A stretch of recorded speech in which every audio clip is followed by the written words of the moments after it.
लो और पूरा राजतंत्र का भोग करो, पर बीजेपी से अलग नहीं। देश बर्बाद कर दिया इन लोगों ने, देश बर्बाद किया। आज के डेट पे ना, आज के समय गरीब में जैसे केजरीवाल को बदनाम कर रहे हैं ना ये लोग, ईडी के चक्कर, ईडी में कुछ नहीं निकला आज। आप मेरी बात सुनिए, ये सब तिहाड़ी वाले हैं, मेरी बात सुनिए पहले। इनसे क्यों नहीं? मारना चाहिए तुम केजरीवाल का बात। मेरा नाम अंजलि प्रिया है और अभी हम दिल्ली में मौजूद है। दिल्ली में आज बहुत बड़ी न्यूज़ आने वाली थी। न्यूज़ ये थी कि जो दिल्ली सरकार है, जिसे पहले ईडी द्वारा समन भेजा गया था लेकिन वो पेश नहीं हुए थे, तो उसके बाद लोग उसके ऊपर काफ़ी टिप्पणी की, कई सारी बहस हुई और आज सुप्रीम कोर्ट का इसी के ऊपर फैसला आने वाला था। सुप्रीम कोर्ट का फैसला आ चुका है और दिल्ली सरकार यानी कि जो अरविंद केजरीवाल का गिरफ्तार होने वाले थे वो गिरफ्तारी नहीं हुई और 17 फरवरी का टाइम दिया गया। 17 फरवरी को उनकी पेशी होगी। तो लोगों से बात करेंगे वो क्या सोच रहे हैं अरविंद केजरीवाल के बारे में और उनसे बात करके जानेंगे। नमस्ते सर, आपका नाम? जयप्रकाश। सर, अरविंद केजरीवाल की आज गिरफ्तारी होने वाली थी, इसके ऊपर बहुत आशंकाएं जताई जा रही थी, क्या लग रहा है? नहीं, गिरफ्तार अभी होंगे नहीं, वो 24 के बाद जेल जरूर जाएंगे वो। 24 के बाद जेल जाएंगे? बिल्कुल, क्योंकि केजरीवाल जी हर बार टाल रहे हो, कभी प्रचार करने से पंजाब भाग जाते, कभी कहीं भाग जाते, तो भाग रहे हैं, तो इसलिए उनको गिरफ्तार होंगे, पक्के होंगे वो। हेमंत सोरेन जो उनके मुख्यमंत्री थे उन्हें गिरफ्तार कर लिया गया। अब दिल्ली के मुख्यमंत्री अरविंद केजरीवाल को भी गिरफ्तार करने की बात की जा रही है। कुछ नहीं निकला, कुछ नहीं निकला। अब ये जो ईडी गई है, इन्होंने कहीं पेश ही नहीं करा, इन्होंने चार्जशीट पेश नहीं करी इन्होंने, तो कुछ नहीं होना मैडम। ये सब इलेक्शन का जो 2024 इलेक्शन है ना, ये सब इसकी ड्रामा है और कुछ नहीं होना, कुछ भी नहीं होना यहाँ। तो ये सब क्या मतलब ये सब फंसाने के बाद इलेक्शन के बारे में बदनाम करने के, ये तो बदनाम कर रहे हैं ये लोग, तो ये लोग बदनाम कर रहे हैं। ये ईडी बीडी कुछ ही नहीं हो। ये अभी गए थे, सुनो अभी ये अभी गए थे ना, 2-2 4-4 घंटे बैठे बैठ के मीडिया में दिखा दिया ईडी गए, ये तो बदनाम कर रहे हैं। अब बड़ा अच्छा काम, दिल्ली के अंदर बहुत अच्छा काम कर रहे हैं वो, अच्छे काम कर रहे हैं। अच्छा, तो सर इस पे आप क्या कहेंगे? क्वेश्चन क्या है आपका? सर यही कि अरविंद केजरीवाल को फंसाने की कोशिश की जा रही है या वाकई में वो मतलब चूंकि गिरफ्तार होने लायक है, क्या लग रहा है आपको? नहीं, कौन फंसा रहा है ये बताओ? ईडी के पास अभी सर कह रहे थे बीजेपी वाले। अब वो तो बोलने को कुछ बोल सकते हैं, जिनको कानून, इनको ये पूछो धारा कौन सी है वो। मेरे सामने आप बुला के पूछो कि कौन सी धारा में उनको सर तो चले गए क्या? हैं? हाँ, उनको क्या कह रहे हैं? तो बोल ही रहे ना। तो सर चले गए हैं, सर वहाँ पे हैं, मतलब उनको पूछो कि कौन सी धारा में नोटिस दिया, फिर मैं आपको जवाब देता हूँ अच्छे से। आओ इधर, आप आओ, इनको पूछो कौन सी धारा में। देखो, केजरीवाल को इन्होंने पहले भी बुलाया था ईडी ने और पहले 16 घंटे तक पूछताछ निकली। क्या निकला? जीरो हुआ, जीरो निकला। मनीष सिसोदिया को 1 साल से ज़्यादा हो गया, आज तक उसके ऊपर कोई चार्जशीट दाखिल नहीं हुई। संजय सिंह को 6 महीने से ज़्यादा हो गए। दूसरा महाराष्ट्र का संजय राउत को इसी ईडी ने 6 महीने तक जेल में रखा। निकला क्या? जीरो। निकला क्या? जीरो। मोदी जी का एक ही मतलब है, मोदी जी की ईडी का एक ही मतलब है, भ्रष्टाचार करो, बड़ा करो, मेरे साथ रह के करो। मुझसे अलग रहोगे तो मेरे ईडी, मेरी सीबीआई और जेल आपके लिए तैयार है। भ्रष्टाचार करो, बड़ा करो, मेरे साथ रह के करो। उसका एग्जाम्पल है अजीत पवार। 48 घंटे पहले, मुख्यमंत्री बनने से पहले 48 घंटे पहले मोदी जी ने बोला था 70,000 के सिंचाई घोटाले में चक्की पीसम और 48 घंटे के अंदर मुख्यमंत्री बना, सारे केस बरी हुए सारे। दूसरा एक सेकंड, 56 पेज की बुकलेट मेरे पास है, अगर आप देखना चाहो तो कल मैं दिखा दूंगा और गूगल पे देख सकते हो। अमित शाह जी ने, एक हेमंत सोरेन है, दूसरा हेमंत बिस्व शर्मा है। हेमंत बिस्व शर्मा के लिए अमित शाह जी ने, जो आज गृह मंत्री हैं, 56 पेज की बुकलेट जारी की थी भ्रष्टाचार के लिए, और आज वो मुख्यमंत्री है। तो बीजेपी के साथ आओ, मुख्यमंत्री पद लो, मंत्री लो और पूरा राजतंत्र का भोग करो, पर बीजेपी से अलग नहीं। भ्रष्टाचार के संरक्षक, भ्रष्टाचार कर दिया इन लोगों ने, देश बर्बाद कर दिया इन लोगों ने, देश बर्बाद किया। आज के डेट पे ना, आज के समय आज के डेट में इतना गरीब आदमी हो गया है, सब इनको लूट लिया, देश को जीएसटी ले लिया, सब कुछ बर्बाद दिया। आज के डेट में ना 2024 में जैसे केजरीवाल को बदनाम कर रहे हैं ना ये लोग, ईडी के चक्कर, ईडी में कुछ नहीं निकला, आज कुछ नहीं निकला। ये लोग बात सुनिए, आप मेरी बात सुनिए, ये सब तिहाड़ी वाले हैं, मेरी बात सुनिए पहले। ये सब तिहाड़ी वाले हैं, इनसे पूछिए जहाँ कांग्रेस की सरकार है, इनसे क्यों नहीं? मेरी बात सुनिए, ये भारत जोड़ने यात्रा बात कर रहे थे, सुनिए, मारना चाहिए तुम केजरीवाल का पानी, तुम्हारे घर में नाल में पानी जाएगा। तुम्हें शर्म आना चाहिए, तुम्हें शर्म आना चाहिए। तुम उसका नल का पानी पी के मैं घर में जिनके भ्रष्टाचार पे बात जिनके पास भ्रष्टाचारियों पे एक जिनके पास बात सुनिए। हाँ, वो जवाब इनके घर में नहीं सुनेगा, नहीं सुनेगा, जवाब नहीं दे सकते। सुनिए, नहीं सुनेगा, भाग जाएंगे। देखिए, शर्म आना चाहिए। देखिए, देखिए, तुम्हारे नाले का पानी घर में जाएगा, तुम्हारे घर में नाले का पानी घर में जाएगा। तुम पानी पीते हो, केजरीवाल का पानी पीते हो, सुनिए, नाले का पानी घर में जाएगा। मैं ये कहना हाँ, मैं कहना चाह रहा हूँ, ये जो भाई कांग्रेस की बात कर रहे हैं, जो हेमंत विश्वकर्मा जो भी है, कांग्रेस की सरकार है, 3 जगह है, 3 स्टेट में, उनको पता भी नहीं होगा। 3 स्टेट में हिमाचल हो गया, अभी वहाँ पे बना है, तेलंगाना बना है, उसके बाद वहाँ कर्नाटक में सरकार है, बंगाल में ममता बनर्जी की सरकार है, वहाँ पे एक दूसरे केजरीवाल की दिल्ली में सरकार। कितने भाजपा नेता के ऊपर एफआईआर करवाया इसने? अगर भाजपा के नेता चोर है, कितने नेता के ऊपर एफआईआर हुआ है? आप नया बात बता रहे, भारत जोड़ो यात्रा निकाला थी कांग्रेस पार्टी, राहुल गांधी निकाला था ना भाई साहब, भारत जोड़ो। आप सुनो पूरी बात। उन्हीं के नेता कर्नाटक अंदर में डी के सुरेश कुमार क्या बोल रहे हैं, हम कर्नाटक को अलग देश की मांग करेंगे सरकार से। तो भारत की तोड़ने की बात करो, बेशर्मा, पूछो तो बेशर्म बात करे, भारत तोड़ने की बात करो। कहा कि रसरम लोग है, कर्नाटक में सरकार बनाया, बोला बजरंग दल के बैन कर देंगे। वोट लेने वाले बात मुसलमान का क्यों क्या मिला, बजरंग दल के बैन कर दिया क्या? ये झूठे मक्कार आदमी है राहुल गांधी। ये मंदिर की बात कर, राहुल गांधी जाकर मंदिर में बैठा हुआ है। अरे भ्रष्टाचार की बात हो रही है, मंदिर की बात हो रही है। अरे भ्रष्टाचार की, हेमंत बिस्व शर्मा कांग्रेस का अध्यक्ष था, आसाम का अध्यक्ष था हेमंत बिस्व शर्मा, कांग्रेस का अध्यक्ष था। छगन भुजबल कौन था? छगन एक मनमोहन सिंह की मौनी बाबा की सरकार थी। एक सेकंड सुन लो, पहले बात भ्रष्टाचार पे बात हो रही है। भ्रष्टाचार पे ही बोल रहे वो। मैं बोल भ्रष्टाचार के चाहे उसके विश्वकर्मा के जिसके लिए बोल रहा है, उनके ऊपर केस, अब केस चालू है भाई, बेल पर बाहर है। राहुल गांधी भी बेल पर बाहर है, सोनिया भी बेल पर बाहर है, सबके बेल पर बाहर है। चाहे लालू प्रसाद यादव भी बेल पर बाहर है, चाहे जो भी सब है, उस पे ऊपर केस चल रहा है। वो मोदी ने किसी को सजा दे सकता है, कोर्ट देगा, उच्च न्यायालय देगा, high court, supreme court, lower court देगा, उसके जो जांच करेगा। मैं आपसे समझ, मेरी बात सुनो, इनको 1 रुपया की नॉलेज नहीं है कि हमारा देश की जो हमारा देश की जो जुडिशरी है बहुत स्लो है, धीरे धीरे बहुत वो होता है। अगर गलती किया उसके ऊपर केस चालू है, अगर मान लो कोर्ट की काम है सजा देना, मोदी की काम नहीं सजा देना। समझ गए? इनको नॉलेज नहीं। अब एक सेकंड सुन लो। बड़ी कर रहा हूं मैं, ये कह रहा कोर्ट सजा देगा, मंदिर का फैसला कोर्ट ने दिया, तो क्यों मोदी मोदी हो रहा है? मोदी ने कोई तूफान है तो सिरिया बांधा, मैं वो करने को सब लेके गया। एक मनमोहन सिंह सरदार जी की सरकार थी, जिसे मौनी बाबा की सरकार बोलते थे, पैरासूट की सरकार बोलते थे, रैन कोट की सरकार बोलती थे। इसी बीजेपी सरकार ने, इसी केजरीवाल ने भ्रष्टाचार के आरोप लगाए थे। 2G घोटाला, कोयला घोटाला, एक सेकंड मेरी बात सुन लो। 2G घोटाला, कोयला घोटाला, वो एक ऐसी सरकार थी जिसने अपने मंत्रियों पर आरोप लगने के बाद इस्तीफा लिए, पार्टी से निकाला, जेल भेजा, और एक भ्रष्टाचार को मुक्त करने वाली सरकार आई जिसने सारे भ्रष्टाचारियों को अपने साथ लेके मंत्री बना लिया। जिनको सारे भ्रष्टाचारियों को लेके, एक सरकार ऐसी थी जो भ्रष्टाचारी थी जिसने अपने मंत्रियों को जेल भेजा, और एक सरकार ऐसी सरकार आई जो देश को भ्रष्टाचार से मुक्त करने आई थी, जिसने भ्रष्टाचारियों को अपने साथ लेके सत्ता का सुख दिया और आजाद किया। वो एक ऐसी सरकार है। भ्रष्टाचारियों के संरक्षक मोदी जी, देश के प्रधानमंत्री भ्रष्टाचारियों के संरक्षक। ये भाग जाएंगे। लालू प्रसाद को जेल में किसने डाला था? कांग्रेस की सरकार था। किसकी सरकार था? वो ईमानदार सरकार थी, तभी तो भ्रष्टाचारियों को जेल डाला। भ्रष्टाचारियों को, भ्रष्टाचार को खत्म करने वाली सरकार थी मनमोहन सिंह की, जिसने जेल में डाला। और एक भ्रष्टाचारियों की संरक्षक सरकार है जो जेल में गए हुओं को बाहर लेके मुख्यमंत्री बना रही है, जो मुख्यमंत्री बना रही है। सुनिए, भड़क जाता है हमारा भाई, पानी पिए, भड़किए मत, मेरी बात सुनिए, ओबीसी मत बनिए। एक सेकंड, जो लालू प्रसाद यादव को मनमोहन सिंह की सरकार, कांग्रेस ने जेल में डाल दिया। लालू यादव चोर था, जेल में डाल दिया। चारा घोटाला का आरोप लगा, जेल में डाल दिया। उसको डाल दिया कि नहीं डाल दिया जेल में? आज वही लालू यादव किसके सरकार में है?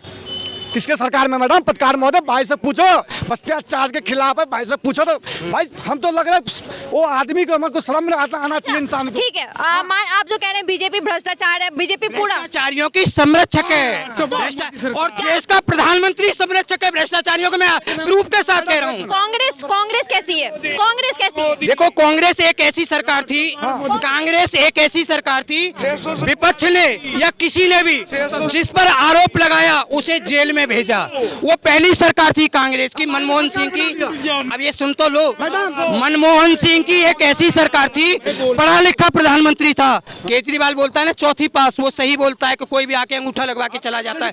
मनमोहन कौशल योजना खोल दी, डी ग्रुप से दूसरी भर्ती नहीं की, 82 पोस्ट SDO की निकली थी, उसमें से 80। ये जो हरियाणा की बात कर रहे हैं ना मैडम, हरियाणा बेसी दूर नहीं है। इनको गाड़ी में हम किराया देंगे आपको, इनको साथ ले जाना। कौन सा स्कूल बंद हुआ है? देखो ये लड़ने लगते हैं, ये लड़ने लगते हैं। इनका हाथ देखो। बोल देता हूँ शिक्षा पे, देखो शिक्षा पे एक पॉइंट में बोल देता हूँ, एक ही पॉइंट से आपको मालूम पड़ जाएगा देश की सरकार कौन सी शिक्षा के लिए ऐसी है, कौन काम करती है। इन्होंने पीछे पहलवानी इन्होंने एक लुटेरी सरकार थी, एक लुटेरी सरकार थी देश की आजादी से और अब तक 2014 तक लुटेरी सरकार थी। शिक्षा की CBSE बोर्ड जो केंद्र सरकार के अंडर है, जिसकी फीस 50 रुपए जाती थी। एक ईमानदार सरकार आई, देश को आगे बढ़ाने वाली सरकार आई, जिसने 1450 रुपए फीस की शिक्षा बोर्ड की, CBSE बोर्ड की। आप बताओ शिक्षा आगे बढ़ेगी या पीछे हटेगी? आप बताइए मैडम एक मिनट, आप बताओ एक मिनट। जो राम रहीम को 9 बार जमानत दी, क्यों दी? काय के लिए? वोटों के लिए दी ना। क्यों छोड़ा उसको? हमारे सरदार कम से कम 35 साल से अंदर पड़े जेल में, वो नहीं छोड़े उन्होंने, है ना। कोर्ट नहीं है, कोर्ट किसका है? कोर्ट किसका है? अरे कोर्ट इसी का ही है। 70 साल से कांग्रेस देखो। मैडम ने सवाल किया था, मैडम पूछेंगी महंगाई के ऊपर।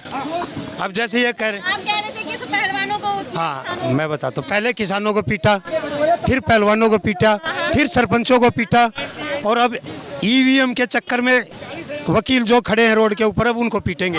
2024 का चुनाव आने वाला और EVM के ऊपर सवाल। हाँ क्यों नहीं है? उनकी बात हमारा भाई साहब कह रहा, अंकल जी कह रहा ना, अंकल जी हमसे बहुत उम्र में बड़ा है। अरे सुनो तो सही पहले, अरे पहले आपकी सुन, देखो यही आदत है कांग्रेस की, जब आपकी सुनेगा भगना। 2024 से पहले दाल जो हम खाते थे गरीब आदमी, दाल रोटी 80 रुपए थी, मैडम आप सुनिए मेरी, 9 साल के अंदर 200 रुपए होगी। सिलेंडर 70 साल में 400 रुपए 500 रुपए का था, अब 9 साल में 1150 का हो गया। महंगाई है नहीं है, इस भाई से जवाब ले लो। मैं जब बता रहा, इधर आइए आप, 70 साल इधर आइए, इधर आइए। अरे इधर 80 रुपए पे पहुंची, वो आज 200 रुपए है। 70 साल में जो सिलेंडर 400 रुपए पे पहुंचा, वो आज 1150 में 9 साल में। आप जवाब सुनिए, इधर आइए। EVM की जो बात, किधर आइए, इधर आइए। भाग उधर में कहाँ जा रहे हैं? बोलने की क्षमता, सुनने की क्षमता रखो। बोलते रहो तो सुबह से शाम तक। ये EVM की बात करे, EVM की जो बात करे, किसकी सरकार EVM लाया था? पूछना उससे। के पास रोजगार है, किसका? किसका? सुबह से शाम तक यही रहता है ये। लग रहा है फिर भाई साहब, मैं हरियाणा का हूँ। तिहारी वाला लग रहा है। जंतर मंतर पर मुआवजा पीने के लिए आए हो क्या?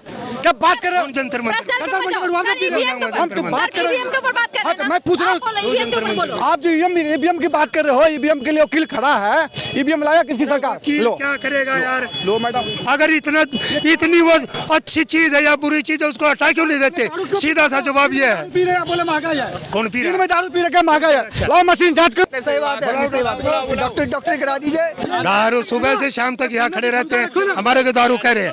खानदान में भी दारू नहीं पिया आज तक, फिर कैसे इल्जाम लगा रहे हैं तुम? सीमत बना करो, सुनने की क्षमता रखो। आप जो EVM की बात किए, भाई आप हमसे बड़े हो, पर सुनेगा।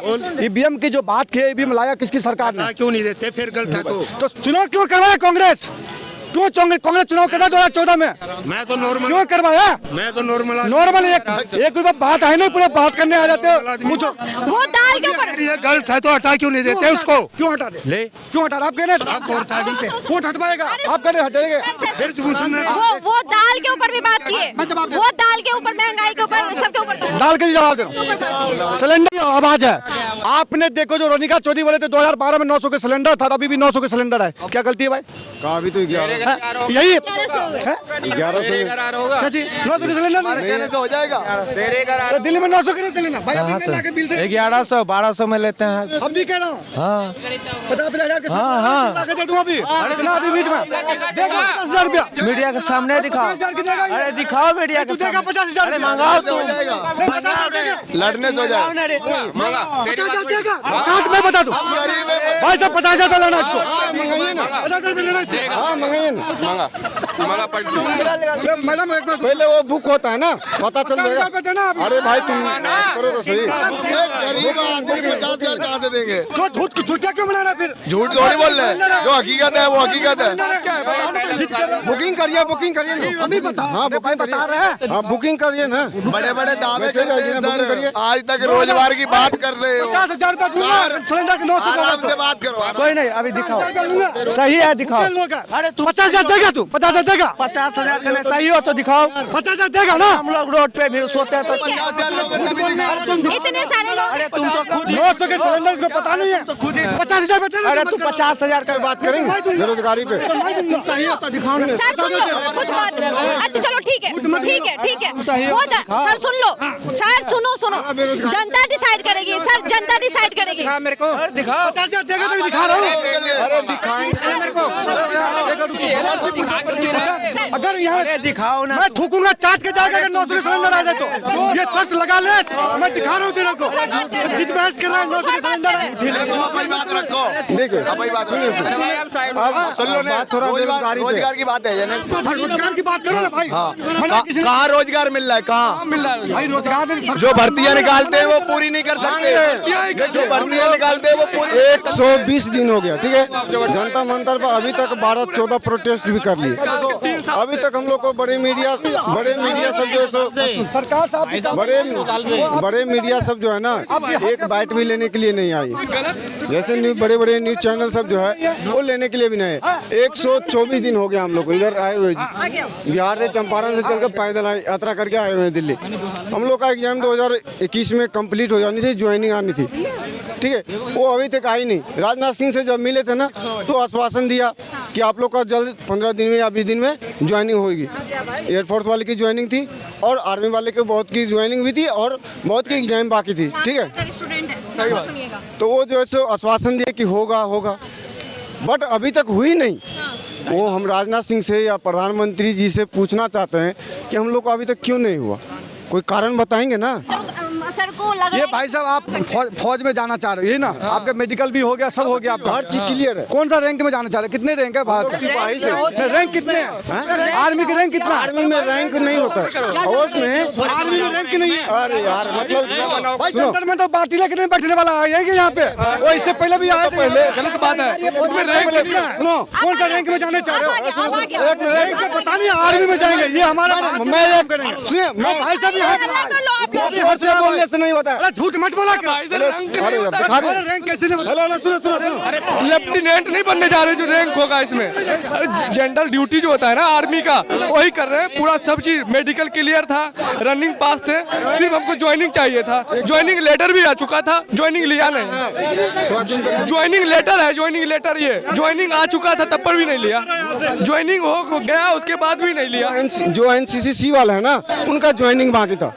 जो एनसीसी होल्डर होते हैं ना आर्मी में उसका ज्वाइनिंग होता है डायरेक्ट ठीक है। उसका एग्जाम नहीं होता है। जैसे हम एनसीसी नहीं है मेरा एग्जाम होता वो कैंसिल कर दिए। वैसे हम 1.5 लाख युवा हैं और 60,000 युवा जो एयरफोर्स से थे ना उनका ज्वाइनिंग बाकी थी। इसका एग्जाम वगैरह हर चीज हो गया था, क्वालिफाई हुए थे। एग्जाम में जो छटना था वो भी छट गए थे बट उन लोगों का इंटरव्यू वगैरह भी हो गया था। अग्निवीर 2022 में आए। अग्निवीर 2022 में आए। यहाँ पे अप्रैल में 2021 में अप्रैल में ही ज्वाइनिंग हो जानी थी। और अग्निपथ कब आई? अग्निवीर योजना जून 2022 में आई। 14 जून 2022 को आई। 2 साल हुए ना। 2 साल आश्वासन रखे गए। राजनाथ सिंह से भी मिले ना। राजनाथ ने रिटर्न में दिया था, लिखित में भी दिए थे। हम लोग उनसे मुलाकात जब किए ना अभी तक कुछ नहीं हुआ। रोड पे भटक रहे हैं जंतर मंतर पे। और एक चीज और है बड़े जो मीडिया सब है ना वो टीवी पे दिखाते हैं कि हमने इतना रोजगार दे दिए पेपर में दिखाते इतना रोजगार दे दिए, धरती पे आके की नहीं है ना कि कहाँ पे रोजगार दिए हैं। वो तो दावा करते इतने सारे एम्स खोल दिए, इतने सारे चीजें में लोगों को रोजगार दे रहे, आत्मनिर्भर बना रहे हैं। एक चीज बताइए, अगर रोजगार दिए रहते तो वैसे 1.5 लाख युवा भी रोड पे भटकते? आप ही बताइए, नहीं भटकते ना, भटक रहे क्योंकि रोजगार नहीं दिए तब ना भटक रहे हैं। आप टीवी, हम लोग को जो है सब नेशनल टीवी पे दिखाते नहीं है, जब नहीं दिखाते हैं और नेशनल टीवी पे आपका अपना आदमी को बैठा रखे हैं, उसको बोले कितना रोजगार दे दिए, वो टीवी पे दिखा रहे हैं। आजकल सब आदमी टीवी देखता है ना, आप टीवी पे दिखा रहे कितना रोजगार दे दिए, यहाँ पे आके गिनाइए तब रोजगार दिखाइए ना, गिना के दिखाइए। मतलब कि जमीनी स्तर पे कोई काम नहीं हुआ है, बस ये कागज पे हुआ है, कागज पे। हाँ, ये भाई रोजगार की बात कर रहे हैं, हमारा भाई बहुत बढ़िया बात है, खूबसूरत भाई बात, रोजगार करना भी चाहिए। हम भाई के साथ इसलिए खड़ा है एक बार भी, जो सरकार से ये भी मांग करें सबसे पहले पॉपुलेशन में कंट्रोल कराएं। जो 20 लाख रोहिंग्या वाले हमारा देश में लाके बसाया गया राजीव गांधी के समय में, उसको देश से भगाने का काम करें। एक बार भी सवाल पूछे सरकार से, आवाज उठाइए, नहीं आवाज उठाएंगे तो 70 से नारा लगेंगे इनके ऊपर। आप हाँ मेरी बात के लिए आए हैं, ठीक है, हम यहाँ पे मेहनत करके आए हैं, पहुँचे हैं। सुनो पहले आप सुनो, पहले से पॉपुलेशन तो पहले से सुनो पहले, यहाँ पे हम अपना मेहनत करके यहाँ तक पहुँचे हुए हैं। ये वैसे नहीं है, यहाँ पे गवर्नमेंट का मोहर लगा हुआ है, यहाँ पे मोहर लगा हुआ है, वैसे नहीं। तुम यहाँ पे रैंक ये करते हो ना, देश सेवा के लिए है, ठीक है ना। अपने मेहनत 2 साल पहले कंप्लीट किए हुए, सुनो ना, अपना मेहनत 2 साल पहले कंप्लीट किया है, खून पसीना लगा दिए हैं इस वर्दी को। सुनिए भाई, मेरे किसका साइन मोहर है मालूम है? दोहराई गो, यहाँ से चंपारण से जो सुनो ना, चंपारण से जो चल के आए 1200 किलोमीटर दिल्ली, तो चलवाओगे मेरे साथ में? हाँ जवाब मैं बता रहा हूँ, चल के आए इनके जंतर मंतर ये जंतर मंतर पे धरना देने के लिए आए हैं, अपने हक के लिए आना भी चाहिए। भाई हमारा देश के नौजवान है, हमारा देश के लिए काम करेगा, वीर जवान के लिए उत्तर पे काम करेगा, लेकिन उस मंच पे कांग्रेस के नेता आके जो भाषण देता है वो सही है क्या? आप आए, वो सही है? कुछ बीजेपी के पास भी गए हैं, वहाँ भी गए, लेकिन वहाँ से हमें कुछ नहीं मिला है। सुनो इधर भाई साहब, बीजेपी के पास भी हम गए हैं, आज हम तैयार है। अगर आज बीजेपी हमारी भर्ती कराती है तो हम बीजेपी के साथ रहेंगे। और मेरे साथ 1.5 लाख मांगे हैं बीजेपी के लिए। 2014 और 19 में हम खुद वोट मांगे हुए हैं उनके लिए। परिवार रहेगा वोट देने के। आप अपने दम पर सरकार से रोजगार क्यों नहीं मांग रहे? कांग्रेस ही क्यों लाने पर मंच पे आपके ऊपर? कांग्रेस के नेता क्यों? सुनो, मैं बता रहा हूँ, पूरी बात बोले तो पूरी बात सुनो। आज ये इनके अरे पूरी बात सुनो, अपनी बात करें, अपनी बात सुनो। सुनिए मैं बता रहा हूँ, अगर आप मेरा साथ देंगे ना तो मैं भी आपको ले चलूंगा कि खड़े रहिए, चाहे आप कोई भी पार्टी से, हमको उससे मतलब नहीं, आप साथ तो दीजिए। मैं बीजेपी के पास भी गया था कि हमको दीजिए, बीजेपी क्यों नेता की बात ही नहीं कर रहे हैं, वो नेता की बात नहीं कर रहे हैं। हम कह रहे हैं इनकी बीजेपी का है या कांग्रेस के नेता? कांग्रेस बीजेपी नहीं, आप सुनिए पूरी बात सुनिए, ये बीजेपी का है या कांग्रेस के? बीजेपी का है ना। हम रक्षा मंत्री का हम लोग का साथ दिए। मैं वादा करता हूँ अगर आज बीजेपी सरकार हमारी भर्ती पूरी करवाती है तो मैं पूरे देश में घूमकर और बीजेपी के लिए वोट मांगूंगा। मैं पूरे देश में घूमकर कांग्रेस के मंच पे रखते हो, आपकी पीछे हो जाए। आप बीजेपी को लाइए, लाइए बीजेपी। आपकी मुद्दा पीछे करता हूँ, कांग्रेस अपना चुनाव लड़ता है वहाँ पे, आप अपना मुद्दा लगाओ वहाँ पे, अपने हक की लड़ाई लड़ो। मैं आपके साथ कर रहा हूँ, क्यों लड़ रहे हो? कांग्रेस के साथ खड़े होते हो। बिल्कुल हम बुला जब हम 2014 में 2019 में जब जिनके लिए हम वोट मांगे, घर घर घूम के वोट मांगे, वो हम जब उनके साथ गए कि हमको अभी जरूरी है, हाँ हम आपके साथ लड़ेंगे। अरे कोई किसी का भाई रुको, भाई उनको मेरे साथ रहना पड़ेगा, जीवन भर बोल रहे, जब जीवन भर रहना पड़ेगा। मंच पे नहीं चढ़ने दूंगा। अरे भाई कोई नहीं चलेगा, लेकिन बीजेपी का दिलाऊंगा सरकार से। बीजेपी को भी मैं बुला रहा हूँ, अगर बीजेपी आए हमारे मंच पे बैठ के हमको इंसाफ दिला, हम बीजेपी के साथ है। कांग्रेस से मतलब है, बीजेपी से मतलब नहीं है। नहीं कांग्रेस से नहीं बीजेपी से, हमारा आपसे मतलब है। कैमरामैन इधर देखिए, बीजेपी के लिखित है ये लिखित है। हम लोग गिड़गिड़ा के वहाँ से आए हुए हैं, लेकिन कोई इंसाफ नहीं, आश्वासन के सिवा दूसरा कुछ नहीं मिला है। हम लोग पागल है, चला 8 साल 9 साल मेहनत करके तब इस मुकाम पे पहुंचे थे। क्यों नहीं दिया है? आपने इसमें कांग्रेस के नेता के मंच पे क्यों चढ़वाया? अगर कांग्रेस के नेता मंच पे नहीं चढ़ाते और अपने हक के लड़ाई जाएंगे, कहीं नहीं सुनेगा तो जाएंगे हम, कहीं नहीं सुनेगा तो जाएंगे। अरे भाई राजनीति मत करो। रुको मैं बता, हम कांग्रेस का समर्थन ना ले तो क्या करें मैम? 15 दिन का आश्वासन दिया गया था 2021 में, 15 दिन का आश्वासन दिया गया था हमें। आज 2024 आने को हमारी ज्वाइनिंग नहीं हुई। अब हमें कोई सपोर्ट करता है तो हम उससे समर्थन ना लेके, हम तो देश की सभी जितनी राजनीतिक पार्टियां सबसे आह्वान करती हैं हमारा सपोर्ट करें। हम तो बीजेपी को 2014 से सपोर्ट करते आ रहे हैं, 2014 और 2024 अभी तक सपोर्ट करते हैं कि जो भी हम लोगों का भर्ती पूरा करेगा वाला हूँ। और मैं झंडा लेकर घूमने वाला मैं लड़का हूँ। जिस समय 19 में भर्ती आया था, मैं भर्ती निकाला था, उस समय मैं झंडा लेकर इलेक्शन में घुमा था, घर घर घुमा था। लेकिन अब नहीं घूमूंगा क्योंकि हमारे साथ बहुत अन्याय हुआ। जब टाइम हमने बीजेपी में प्रचार प्रसार किया उस समय हम नाबालिग थे। उस समय हमें बीजेपी का इतना क्रेज था, आज हमें क्रेज क्यों नहीं है? मैम देखिए, ये सब सारे स्टूडेंट हैं और अभी आप आई हैं तो बात यहाँ पे रोजगार की हो रही है। ये सारे लोग बीजेपी के पहले बहुत ही ज़्यादा वोटर भी थे, लेकिन अब वही बीजेपी के वोटर अब उनके खिलाफ हो चुके हैं क्योंकि वो अपने वादे से मुकर गए। देखिए, खिलाफ होना इनकी अपनी एक समझ है और खिलाफ होना इनका हक है। ये इंडिपेंडेंट कंट्री है, डेमोक्रेसी है, यहाँ पे इनकी मर्जी। बीजेपी अपनी बातों से मुकर रही है। ये मैं नहीं कह रही, ये कह रहे हैं। मैंने तो नहीं ऐसा कहा, मैंने तो ऐसा नहीं कहा। मैं ये कह रही हूँ, करोड़ों अरबों की आबादी, इतनी पॉपुलेशन है, हर एक मुद्दा धीरे धीरे सॉल्व होता है। और जो लोग कह रहे हैं कि एम्प्लॉयमेंट में नहीं हो रही जनरेट, कितना सारा एम्प्लॉयमेंट ऑलरेडी जनरेट हो रहा है। कितने सारे आप देखिए, जब हम कहते हैं कि महंगाई है, हर तरफ मॉल भरे हुए हैं, एयरपोर्ट्स भरे हुए हैं, रेलवे स्टेशंस भरे हुए हैं,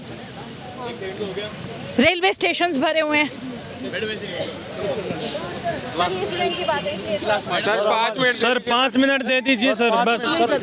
जैसे मैम ने बोला कि भरे हुए महंगाई कहीं नहीं है, महंगाई और एम्प्लॉयमेंट, स्किल डेवलपमेंट पे इतना काम हो रहा है। एम्प्लॉयमेंट खुद भी जनरेट करनी चाहिए, बिजनेसेस खुद भी स्टैंड किए जा सकते हैं। कितने सारे स्टार्टअप्स हैं जिनको ठीक है जब हम आपका जवाब देते हैं, अब जवाब देते हैं हम आपका। हमसे कोरोना में सब कुछ करवाया जाता है, उस समय हमें साफ बोल दिया जाता है हम आपको भर्ती नहीं देंगे, तो हम बेवकूफ़ थोड़ी ना। कोरोना में जब सभी घर में घुसे हुए थे, हम जाके रेस मार रहे थे। और रही बात मैम बोल रही है ना एम्प्लॉयमेंट, सेना रोजगार का जरिया नहीं है, सेना रोजगार का जरिया नहीं है। अगर हमें नौकरी की चाहत होती तो हम सेकंड ऑप्शन देख सकते थे। मैम जब हमारे गांव की तरफ एक ही बात बोली जाती है, ए फॉर, जब स्कूल में ए फॉर एप्पल पढ़ाया जाता है तब हम ए फॉर आर्मी एयरफोर्स बोलते हैं। अगर हमें जुनून है तभी हम यहाँ पे, नहीं तो एम्प्लॉयमेंट बहुत है। ओके सर, ठीक है, सपना है हमारा। ठीक है सर, थैंक यू।